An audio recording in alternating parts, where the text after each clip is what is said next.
Hai Sobat Pelajar. Apakah kamu pernah melihat suatu konflik?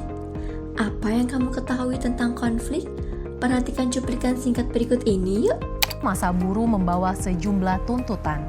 Salah satu tuntutan yang paling disorot yakni penolakan upah minimum provinsi atau UMK berdasarkan peraturan pemerintah.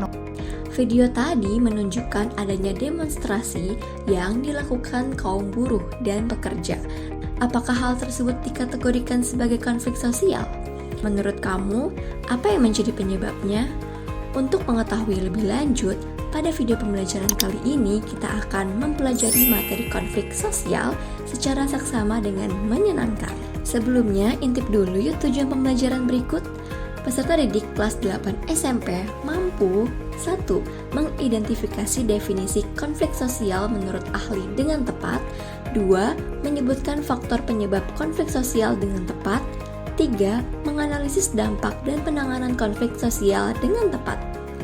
Nah, berdasarkan tujuan pembelajaran tersebut, video kali ini kita akan membahas materi-materi berikut. 1. Pengertian konflik sosial. 2. Faktor penyebab konflik sosial. 3. Dampak dan penanganan konflik sosial. Yuk sobat, kita belajar bersama. Pengertian konflik sosial. Robert M.Z. Lawang mengemukakan konflik sosial sebagai perjuangan memperoleh hal-hal langka seperti nilai, status, kekuasaan, dan sebagainya dengan tujuan memperoleh keuntungan serta menundukkan saingannya. Sedangkan menurut Soejono Soekanto, konflik sosial adalah proses sosial di mana orang perorangan atau kelompok manusia berusaha untuk memenuhi tujuannya dengan jalan menentang pihak lawan yang disertai ancaman atau kekerasan. Jadi dapat disimpulkan, konflik sosial adalah proses antar perorangan atau kelompok manusia yang berusaha memperoleh hal-hal langka seperti nilai, status, kekuasaan untuk memenuhi tujuannya dengan jalan menentang pihak lawan.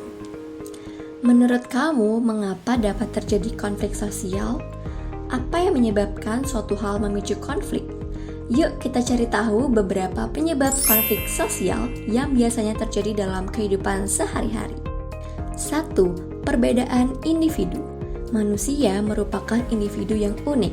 Banyak sekali perbedaan yang tidak terlihat dari tiap individu, seperti cara pandang, cara berpikir, dan lainnya. 2. Perbedaan latar belakang kebudayaan. Keberagaman dalam lingkungan budaya dapat menjadi pemicu konflik sosial karena berbagai kelompok bisa saja memiliki nilai-nilai dan norma-norma sosial yang berbeda. Perbedaan-perbedaan inilah yang dapat mendatangkan konflik sosial, sebab kriteria baik dan buruk suatu kebudayaan tidak dapat dilihat dari sudut pandang yang sama. 3. Perbedaan kepentingan. Perbedaan kepentingan dapat terjadi di bidang ekonomi, politik, dan sebagainya. Hal ini disebabkan oleh fakta bahwa setiap individu memiliki kebutuhan dan kepentingan yang beragam. Setiap orang juga memiliki perasaan dan pemikiran yang berbeda loh. 4. Perubahan-perubahan nilai yang cepat. Perubahan yang cepat dapat memicu konflik. Misalnya, ketika kawasan pedesaan berubah menjadi kawasan industri, pastinya akan terjadi berbagai perubahan besar karena masyarakat sekitar belum siap menerima perubahan tersebut. Setelah memahami materi tentang konflik sosial, apakah konflik hanya memiliki dampak negatif? Tentu tidak. Mari kita cari tahu penjelasan berikut ini. Dampak konflik sosial. Dampak negatif konflik sosial terdiri dari 1. Menimbulkan perpecahan. 2. Melumpuhkan roda perekonomian. 3. Meningkatkan keresahan masyarakat. 4. Menyebabkan kerusakan sarana dan prasarana umum. 5. Menghancurkan harta benda dan menyebabkan jatuhnya korban jiwa. Dan yang keenam, merusak struktur sosial. Sedangkan dampak positif konflik sosial terdiri dari 1. Memunculkan norma baru. 2. Meningkatkan solidaritas kelompok. 3. Meningkatkan kekuatan pribadi untuk menghadapi berbagai situasi konflik. Dan yang keempat, mendorong kesadaran kelompok yang berkonflik untuk melakukan kompromi. Konflik sosial hendaknya segera diselesaikan agar kehidupan masyarakat kembali teratur. Dengan demikian, disintegrasi sosial juga dapat dicegah. Namun, apa saja penanganan konflik yang dapat diterapkan? Berikut 5 cara penanganan konflik sosial. 1. Menghindar. Menghindar adalah salah satu cara yang paling sering digunakan masyarakat untuk menangani konflik sosial.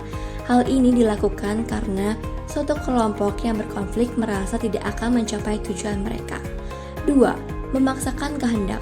Ada individu atau kelompok yang memandang pendapatnya paling benar.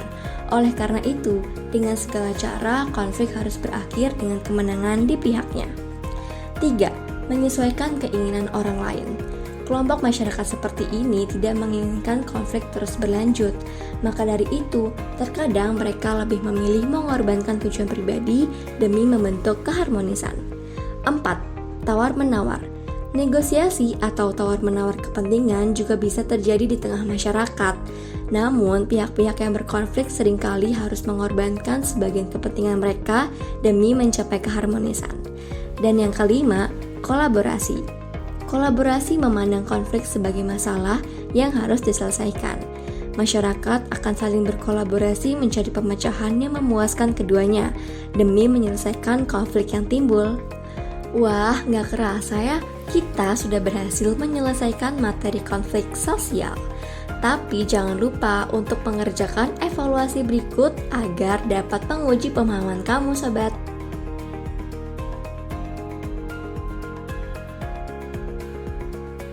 Semoga dapat dipahami dan bermanfaat ya. Sampai jumpa di video pembelajaran berikutnya. Bye!